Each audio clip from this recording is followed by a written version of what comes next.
insulation and rubber matting out, except for like under here I gotta unscrew the door trim, and then I need to take the plastic off around the jump seats and check that out. But pretty much everywhere else it's all up, and it's pretty clean, which might be funny that I'm saying that, but I mean it really is pretty clean. And I don't know if I've mentioned it in another video, but what we're going to do to the floor is going to be pretty cool, so, and simple and budget friendly, so I'm excited to share that when we get to it. But this is pretty good progress. Oh yeah, also underneath the buckles I need to take those apart and pull the rest of the flooring out of there. There's two spots that I noticed so far. One is it's really thin right here on the firewall, and I might have to patch that. Obviously you can see light coming through there, and I mean it is paper thin. The other spot is a spot that I've already shown you guys from the outside, but right there on the firewall you can kind of see light coming through, and I suspect that a lot of that area right there is thin, but we're not gonna tear it all the way apart, but we're gonna do our best to fix it up. And then last spot, I think I said 2, but I guess I meant 3. This right here is what's blown my mind. I have no idea how this would have happened. It looks like it bottomed out, or a big rock shot up or something. I think it bottomed out maybe, but it's like completely split up and open. It's not rusted out or anything, but it is split. So there's structure underneath for where the seat goes, but obviously it can flex because of all that. So I don't know what I'm gonna do about this, but I gotta spend some time in this area and fix that up, make it good. Probably where some of this rust is it's thinner, so I'm just gonna, as I get in here and clean it up, I'll inspect it. And I still have a little bit of mat or something up there I'm probably gonna pull out. The brake pedal's got to come out to change it out to the clutch version. So when I pull all that out, that's probably when I'll address that part of the firewall, and then obviously those parts over there. But so yeah, a little bit more to the project, but nothing crazy, and honestly I'm excited to fix it up and make it nice. Alright guys, I was scrolling on Facebook Marketplace and I found some parts for the S10. Apparently this guy pulled off a whole bunch of front end parts like we did, and I don't need most of them, but among those parts is a sway bar and some extra rotors and things of that nature, which the extra rotors we'll get into why we need those later. But yeah, it's about an hour away, so we're gonna go pick them up. He wants $100 for everything, doesn't want to sell anything separate, so I figure $100 for the sway bar alone is great because a new one is over $200. So the plan is take what I need out of this pile of parts and add my old junk to it as well, and try and resell it, make my money back, see if I can get this sway bar for free, and if we can pull that off, that'd be pretty sweet.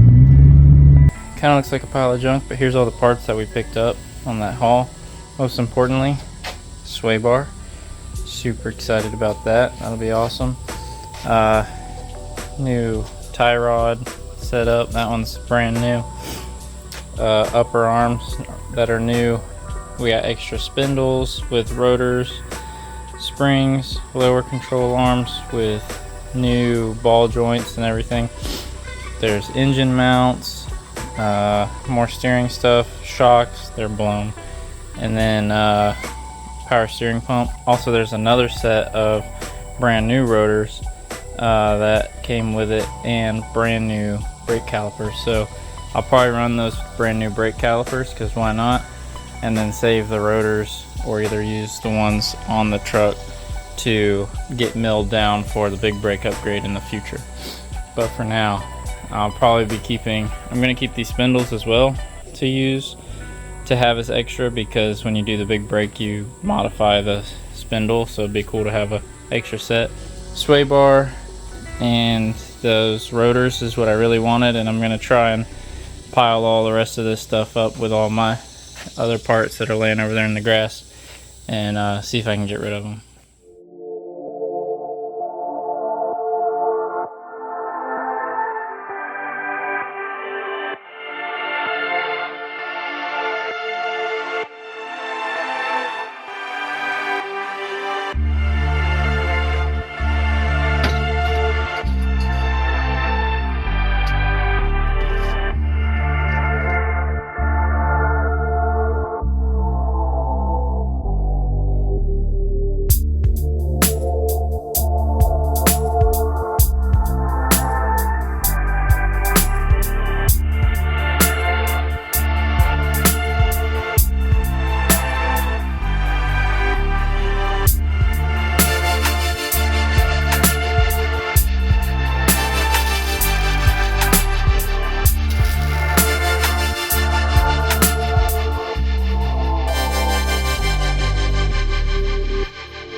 So, fun little story about how this came to be.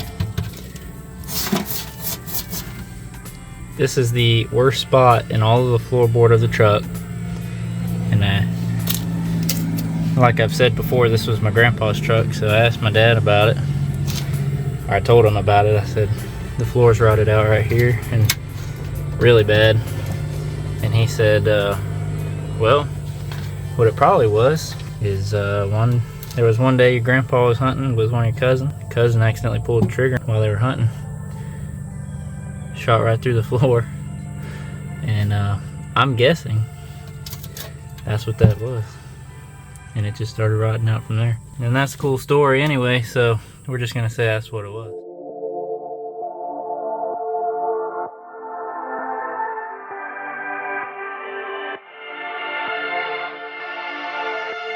So I got my two main concerns patched.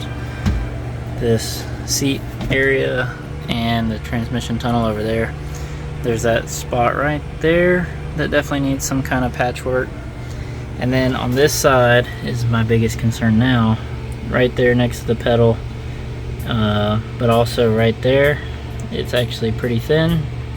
There's actually a couple holes going through it right there and there. And then I pulled the side trim off, and this is not great.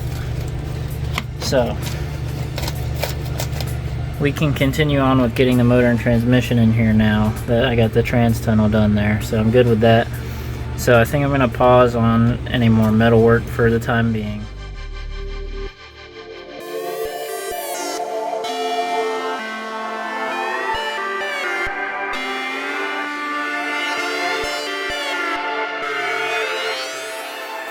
Alright, so after cleaning up the driver floor pan and assessing all the things that needed patching, I've come to the conclusion that this is going to be the best way to fix it.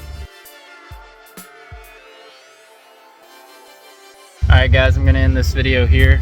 Thank you guys for watching. We got a lot done on the floors, as well as, if you noticed, we got the clutch pedal assembly in, so that's cool. I'm working on getting the master cylinder in, but I needed to throw some paint on the firewall. So I'm letting that dry and I'll get to that later. But anyways, I think I'm going to leave this video here.